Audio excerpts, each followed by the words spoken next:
दिनांक 15 जुलै 2024 रोजी गोकुळ राज्य सहाय्यक पोलीस अधीक्षक नेमणूक उपविभागीय पोलीस अधिकारी कार्यालय बाळापूर अकोला यांना गुप्त बातमीदाराकडून माहिती मिळाली की पातूर ते वाशिम रोडवरील बोडका परिसरातील असलेल्या नॅशनल ढाबा येथे काही लोक आपल्या आर्थिक फायद्याकरिता अवैधरित्या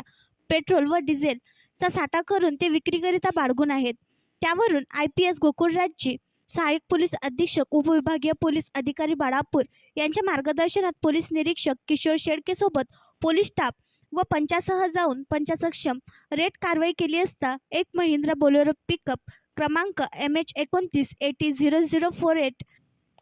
किंमत अंदाजे 3 लाख रुपये, 6 प्लॅस्टिकचे बॅरल 250 लिटर क्षमतेचे ज्यामध्ये डिझेल पूर्ण भरलेले असे एकूण 1500 लिटर व एक प्लॅस्टिक बॅरल ज्यामध्ये अंदाजे 20 लिटर डिझेल असे एकूण 1520 लिटर किंमत 1,52,000 रुपयाचे डिझेल, 3 प्लास्टिकचे बॅरल 250 लिटर क्षमतेचे ज्यामध्ये पेट्रोल पूर्ण भरलेले असे एकूण 750 लिटर किंमत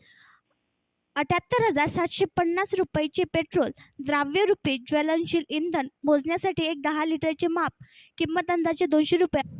एक 20 लिटरचे माप किंमत अंदाजे 300 रुपये, एक प्लास्टिकची गाडी व जुन्या वापरत्या प्लास्टिकच्या कॅन व एक प्लास्टिक पाईप किंमत अंदाजे 200 रुपये असा एकूण 5,31,450 रुपयांचा मुद्देमाल अवैधरित्या साठवणूक व विक्री करण्याच्या उद्देशाने मिळून आल्याने आरोपीनामे नवाज खान परवेज खान वय 23 वर्ष राणा चांद खान प्लॉट वाशिम बायपास अकोला, मोहम्मद फरहान मोहम्मद रज्जाक वय 36 वर्ष राणा रियाज कॉलनी वाशिम बायपास अकोला यांच्या विरुद्ध पोलीस स्टेशन पातूर येथे अपराध नंबर 395/2024 कलम 287 प्रमाणे गुन्हा दाखल करण्यात आला आहे। आणखी नवीन व्हिडिओ पाहण्यासाठी आमच्या देशमुख एक्सप्रेस न्यूज चॅनलला सबस्क्राईब करा, लाईक करा आणि शेअर करा।